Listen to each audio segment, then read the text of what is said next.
The Havoc Legacy. Part 1. The Last Guest. Chapter 1. Dust, Rain, and Shards. Setting: the coastal town of Black Creek, South Coast, Australia. Private detective's office, then the Havoc Hotel. The rain in Black Creek didn't just fall. It felt like it was trying to wash the last remnants of decency from the town.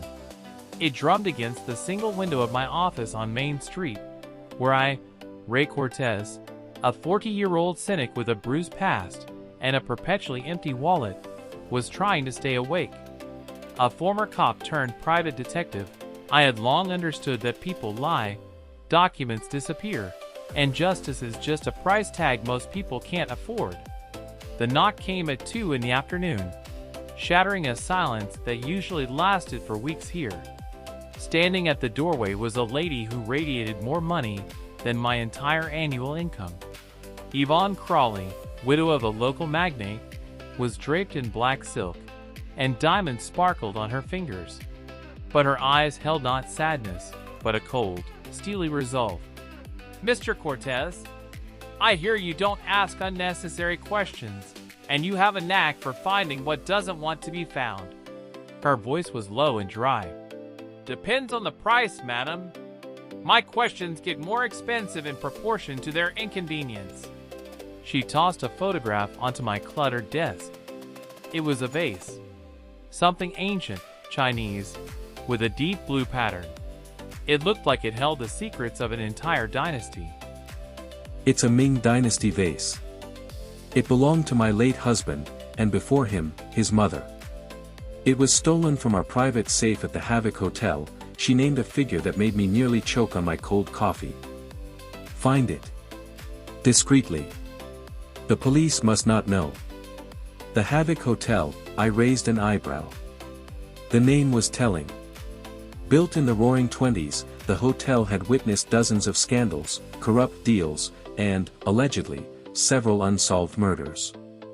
It was now owned by the Westcott family, a clan that had ruled Black Creek for 3 generations. Why the havoc? Shouldn't the safe be at your home? My husband was sentimental. It was his secret residence. There was a personal safe there that only I knew about. This morning, it was empty. I suspect it's one of the Westcotts. They had a score to settle with my husband. I picked up the photo. On the back, someone had written, "The one who remembers the rain will come for the vase. October 5th, 05. What is this? Nonsense. Maybe an old anniversary or a family code. I am interested in the vase, Cortes. Only the vase. Don't poke around in the Westcott's business. You won't last a day. I promise, madam. I'll be the quietest ghost in their old hotel." I took the retainer and closed the door behind her. The money was real. The threat was even more so. Chapter 2, Old Walls and New Mysteries. The Havoc Hotel loomed over the sea like a decaying monument to the Jazz Age and big money. Faded stucco, dark, high windows. It was almost empty. Only 2 of the 10 floors were functional. I found the manager, a sweaty, nervous type named Michael who knew nothing about life other than that his bosses, the Westcotts, were very dangerous. I introduced myself as an insurance inspector checking security. My path led to room 703, the Crawley suite, where the safe was located. The safe had been neatly opened. Professionally. No unnecessary noise or damage. On the floor, next to the safe, lay not a vase, but something else. A fragment. Not of porcelain, but a piece of thick, yellowed parchment, taped to the floor with old chewing gum. It was sloppy, but deliberate. I carefully peeled off the parchment. On it was a schematic. A floor plan, of sorts. And in one spot, marked in red, was a small cross, next to which was written, "The eyes don't see what the heart seeks." 20 years. I understood, the vase was a distraction. The intrigue was about something else. Someone had left this clue specifically for whoever would look for the vase. Maybe for me. Or for Yvonne Crawley. I left room 703 and headed to the bar. It was the only lively spot in the hotel. Dim light, red mahogany, the smell of old liquor and disappointment. Behind the bar stood Lilly.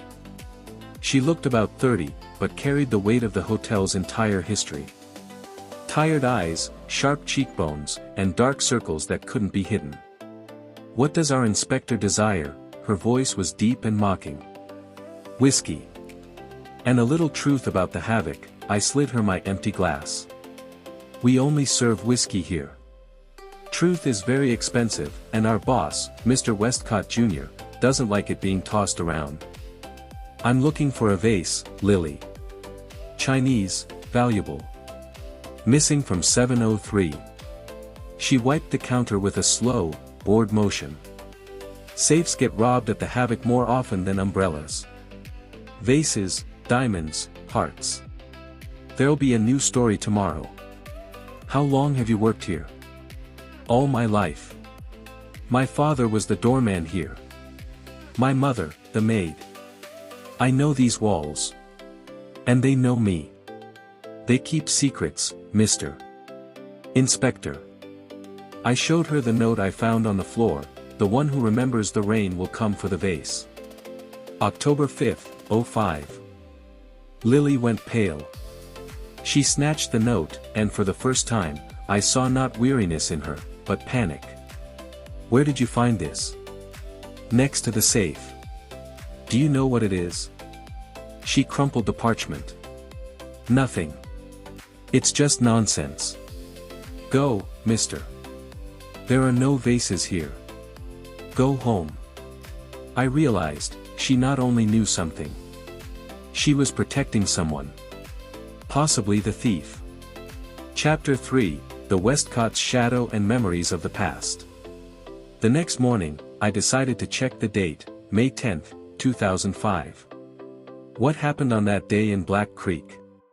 My old police contacts gave me access to the archives. And there it was, May 10, 2005, 20 years ago, a loud incident occurred at the Havoc Hotel, a disappearance. A young assistant manager, a man named Thomas Lang, vanished along with a large sum of cash belonging to the Westcotts. The case was closed as theft and flight. Lang. The surname matched the bartender, Lilly Lang. I returned to the hotel, but with a different goal. I wasn't looking for a vase, I was looking for the secret of a 20-year-old disappearance. I encountered the owner. William Westcott Jr. Bald, with icy eyes, in an impeccable suit. He exuded power backed by threats. "Mr. Cortes. You are not an insurance inspector. Your true profession is retrieval." Westcott wasted no time on introductions. "Your client, Crawley, didn't tell you everything. The vase is nonsense. The real problem is that my father, Westcott Sr., left something in that safe that could end our family empire. Incriminating evidence. Call it what you like. Diaries, accounts, video recordings. Proof of how we became the Westcotts. And it's compromise not just on us, but also on the late Crawley. They were working together. Now that was intrigue. Crawley and the Westcotts were partners, not enemies. So, you know who stole the vase key?" Westcott smiled a cold, predatory smile. "We know the thief came for the key to what is stored in our secret family vault. And we know the thief is someone seeking revenge for the past. You won't find him, Cortes. And if you do, I'll deal with both of you myself." William Westcott confirmed that the vase was the key. But a key to what? And why did the thief leave a note? Chapter 4, The Basement and the Secrets of the Walls. I knew Westcott was watching me. My only chance was Lilly. I ambushed her after her shift, as she was leaving the hotel. "Your brother, Thomas Lang, disappeared in this hotel 20 years ago," I got straight to the point. Lilly stopped as if I had hit her. "He stole money and ran. He was a thief. We don't speak about him. He disappeared on May 10, 2005. The day the rain came.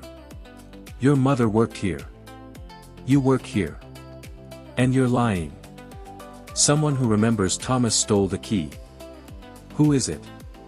The words tumbled out of her with pain. It's not a thief. It's a vengeance seeker. Thomas didn't run away. He was murdered. By the Westcotts. And he left a message for all of us. The vase isn't the key to the safe, it's the key to his diary that he hid. A diary? Where? In the walls.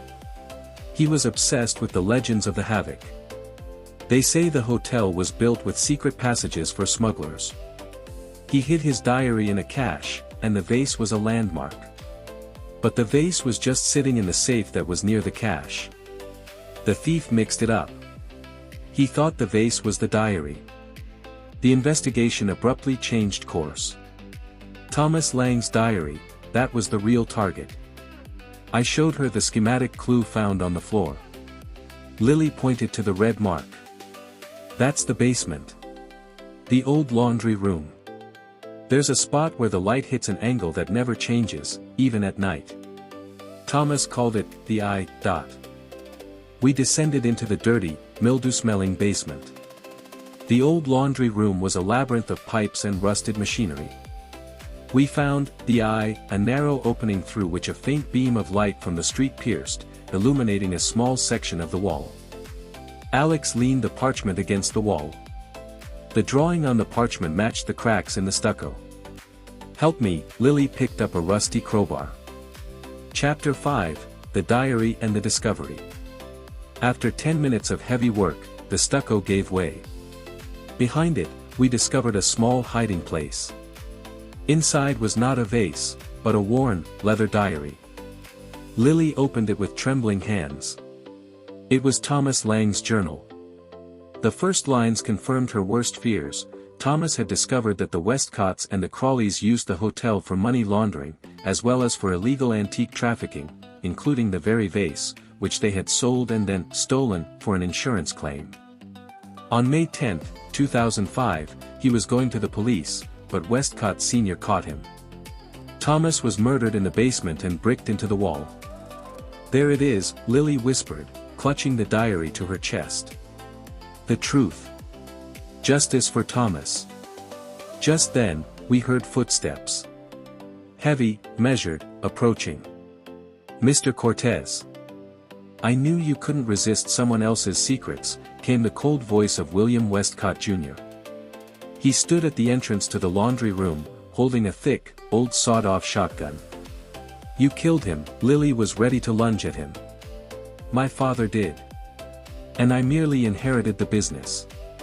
And I have no desire to see that business collapse because of some waiter's diary. You won't find justice here, Ms. Lang. You'll only find the last guest. He raised the shotgun. The light from the eye went out. We were plunged into complete darkness.